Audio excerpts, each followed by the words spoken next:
తెలంగాణ ఉద్యమం టైంలో పెట్టుకున్నటువంటి లైన్ ఏంటంటే ఎవని పాలయ్యిందిరో తెలంగాణ అని ఈ పాటలు మారుమోగుతూ ఊరూరో తిప్పిరు ఊరూరో వినిపించారు మీలాంటి ఉద్యమకారులు.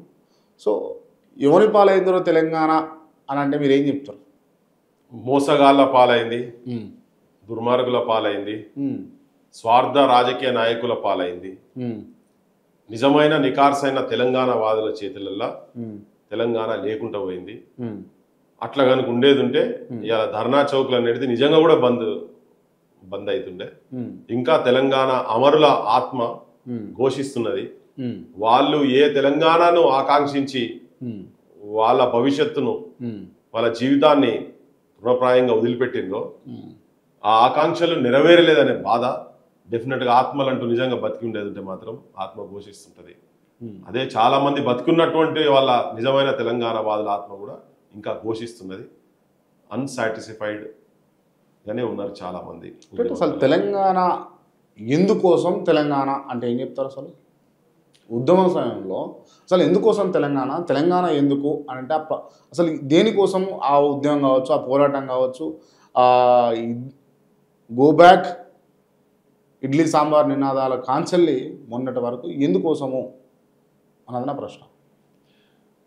ఇది ఒక ఆత్మాభిమాన ప్రోగ్రాం నినాదం. యాక్చువల్గా ఫస్ట్ నుంచి కూడా అంటే నువ్వు 52ది ఇడ్లీ సాంబార్ తీసినావు కాబట్టి ఇక్కడ కల్చర్ మీద, ఇక్కడ జీవన విధానం మీద, ఇక్కడ ఉద్యోగాల మీద ఆంధ్ర ప్రాంతం వాళ్ళు వచ్చి అక్కడ ఏంటంటే ఎడ్యుకేషన్ రేట్ అక్కడ ఎక్కువ ఉండే, అరౌండ్ 24% వరకు ఉండే. మన దగ్గర అరౌండ్ 3.5% తెలంగాణలో ఉండే. ఇక్కడ ఉద్యోగాలు మొత్తం ఉత్తర హిందుస్థాన్కి వెళ్ళి కొంతమంది వచ్చుడు కెత్తైతే ఇక్కడ ఆంధ్ర ప్రాంతంకి వెళ్ళి వచ్చి ఇక్కడ కబ్జా చేసుకుంటారు కదా. వాటికి వ్యతిరేకంగా ఇక్కడ కల్చర్కి వ్యతిరేకంగా నాన్ గైర్ ముల్కి go back idli sambar go back అని 1952లో ముచ్చల సత్యనారాయణ గారు, ఆర్ఎల్ బుచ్చయ్య గారు, ఇంకొంతమంది వాళ్ళ టీం ఉండే. వీళ్ళు యాక్చువల్గా ఫస్ట్ స్టార్ట్ జరిగింది. ఇది ఫస్ట్ పుట్టింది వరంగల్లో పుట్టింది idli sambar go back movement. So అప్పుడు ఏంటంటే అప్పటికే అక్కడి నుంచి ఇక్కడ వచ్చేటోళ్లకు వ్యతిరేకంగా ఇక్కడ ఉద్యోగాలు ఈ ప్రాంతంలో ఉన్నటువంటి వాళ్ళకే ఉద్యోగాలు రావాలనే దాని మీదే బేస్ స్టార్ట్ అయింది, మూవ్మెంట్ స్టార్ట్ అయింది. సో దాని తర్వాత ఏమైపోయింది, ఎప్పుడైతే ఇది కలపొద్దు అన్నప్పుడు అది లింగ్విస్టిక్ స్టేట్స్ అనేది ఎప్పుడైతే వచ్చిందో, ఫజల్ అలీ కమిషన్ వచ్చినప్పుడు భాషా ప్రయుక్త రాష్ట్రాలన్నీ ఒక దగ్గర ఉండాలి, ఒక భాష మాట్లాడే ఒక దగ్గర ఉండాలని. కానీ హిందీ మాట్లాడే స్టేట్స్ ఏమో చాలా ఎక్కువ ఉండే. తెలుగు కాడికి వచ్చే వరకు కొంతమంది స్వార్థంతో కూడినటువంటి కొంత ఇక్కడ ఉన్నటువంటి కొంత కమ్యూనిస్టులు కావచ్చు, కొంత బ్రాహ్మణుల ఆధిపత్యం అక్కడ ఇక్కడ ఉంటే అప్పుడున్నటువంటి ఆధిపత్యంలో ఉన్నటువంటి కులాలలో ముఖ్యంగా బ్రాహ్మణులు ఉండే కాబట్టి ఇక్కడ రెడ్లకు వ్యతిరేకంగా తీసుకొని ఈ ఒక్క కులం అక్కడ ఇక్కడ కలిసేది ఉంటే మనమే పాలిస్తామనే ఒక దురుద్దేశంతో దుర్బుద్ధితో చేసినటువంటి ప్రయత్నంలో భాగంగా వాళ్ళు కలపాలని కొంతమంది, కలపొద్దని కొంతమంది. ఆ కలపొద్దనే దాంట్లోనే సాహిత్యం పుట్టింది. అప్పుడే తెలంగాణ సోదరా తేల్చుకొని బ్రతుకు మోసపోతివ నీవు గోసపడతావు, చావు బ్రతుకుల మధ్య సాగుచున్నది నావ, ఏదరికి చేర్చేవో సోదరా నీ నావ, ఆంధ్రతో కలిసి నీవు అడుగంటి పోతావో, ప్రత్యేకమై ఉండి ప్రగతి సాధిస్తావో, ప్రతిభ చూపిస్తావో అని. ఇది ముచ్చల సత్యనారాయణ గారు రాసింది. సో అప్పుడు వ్యతిరేకించారు వీళ్ళు. కానీ కలపాలని వీళ్ళు కాళోజీ నారాయణరావు, బురుగుల రామకిషన్ రావు ఇటువంటి వాళ్ళంతా కలపాలని చెప్పి, ఈవెన్ కొండా లక్ష్మణ్ బాపూజీ వీళ్ళు కూడా వీళ్ళంతా కలిసి ఉండాలనేది. వీళ్ళు కలిసి ఉంటే మనకు నష్టం జరుగుతుంది, మనం అన్యాయానికి గురవుతాం, మన నౌకర్లు పోతాయి, మన అస్తిత్వాన్ని కూడా కోల్పోతాము. భాష ఒకటి ఉంటేమి బ్రతుకు ఒకటి ఉండాలి, గోంగూర పచ్చడిది కోరదోయి మన జీవ, కాళ్ళు చెప్పులు లేక కదలదోయి అడుగైనా, నిండు దుస్తులు లేక ఉండలేమోయి మనము అని రాశారు ముచ్చల సత్యనారాయణ గారు అప్పుడు.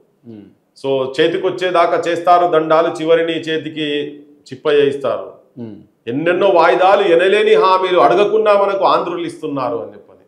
మీకు అవి ఇస్తాం, మీకు ఇవి ఇస్తాం, ముఖ్యమంత్రి ఇస్తాం, అన్ని హామీలు చేశారు కదా. అవన్నీ చేస్తున్నారు. ఇప్పుడు దండం పెడతారు కానీ లాస్ట్ మనం చిప్ప చేతికి ఇస్తారని. అది ముచ్చల సత్యనారాయణ గారు ఏదైతే చెప్పిండ్రో అది జరిగింది. లాస్ట్కి వచ్చే వరకు అదే పంచాయతీ అని. సో ఉద్యోగాలు కావచ్చు, అస్తిత్వం కావచ్చు, వాళ్ళ పెత్తనం ఉంటది అనేది. ఇంకోటి మానసికంగా ఎప్పుడు ఆ ప్రాంతానికి సంబంధించినటువంటి నాయకులు ముఖ్యంగా మన ప్రాంతాన్ని ఎక్స్ప్లాయిట్ చేసేందుకే వస్తున్నారు అనేది. ఎందుకు ఎక్స్ప్లాయిట్ చేసేందుకు వస్తున్నారంటే, బొగ్గు ఇనుముల గనులు పుష్కలమ్ముగ గలవు తెలంగాణ సీమలో వెలుగునోయ్ రత్నాలు, అభివృద్ధికి చెడంతో అవకాశం ఉన్నదోయ్, అందుకే ఆంధ్రులకు ఆశ మెండైపాయి అని. అంటే ఇక్కడ అవకాశాలు ఉన్నాయి, బొగ్గు ఇనుము ఇవన్నీ అంటే తెలంగాణ సంపద మొత్తము ఉన్నది కాబట్టి దీన్ని దోపిడీ చేసేందుకు దీన్ని అనుభవిస్తేందుకే రావాలనే ఆలోచన వాళ్ళని తప్ప ఇక్కడ ఏదో మనతో కలిసిపోయేందుకు కాదు, వాళ్ళు ఒక ఆశాపూరితంగానే వస్తున్నారని. దీనికి నిదర్శనంగా ఇంకొకటి ఏం చెప్తానంటే, సార్ నేను మాట్లాడినప్పుడు ఎందుకు నా ఇట్లా అంటే తన నిజాం అప్పుడు రజాకారులు ఎప్పుడైతే తెలంగాణ పల్లెల మీద దండయాత్ర చేసిండ్రో అప్పుడు వరంగల్, ఖమ్మము, నల్గొండ ప్రాంతంకి వెళ్ళి ఆంధ్రాకు వలస పోయిన బతికేటందుకు పోయినరు. అంటే ఈ దాడులు తట్టుకోలేక ఊర్లో వదిలిపెట్టిపోయారు. వాళ్ళకు చేదు అనుభవాలు జరిగినారు ఆయన. అందుకనే ఆనాడు మనవారు ఆపదలలో ఉండి, అప్పుడు ఆనాడు మనవారు ఆపదల పాలయ్యి ఆశ్చర్యం మిమ్మంటూ ఆగానబోయితే పండుగని మన పిండినారే వారు నైజాము మూర్ఖులని నవ్వినారే నాడు ఆనాడు మాతృభాష గుపించలేదేమి ముక్కోటి బల్గమని తొక్కడం లేదేమి అని. ముక్కోటి బల్గమని మోసగిస్తారు, మాతృభాష ఒకటంటూ మాయ చేస్తారు, స్వార్థానికి ఎంతైనా సంతోష పెడతారు, నక్క జిత్తుల నమ్మి చిక్క కొయ్యవలలోన అని చెప్పింది.